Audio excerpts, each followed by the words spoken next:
షిరిడి వెళ్తున్నాం. మేము సాయంత్రం 4 స్టార్ట్ అయ్యాం. సో క్రిస్మస్ హాలిడేస్ సందర్భంగా మేము ఇక్కడికి వచ్చాము. మేము ఇక్కడ మొత్తం ఎంజాయ్ చేస్తున్నాం.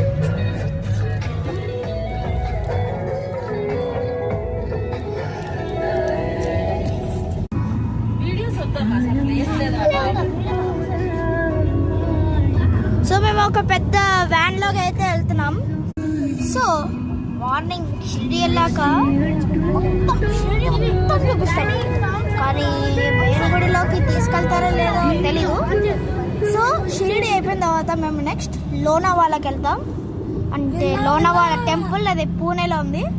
సో మనం లోనావాలాలో కూడా వీడియో తీస్తా, చూడండి. ప్లస్ మార్నింగ్ షిరిడీలో మనం దేవుని చూడబోతున్నాం. ఓకే.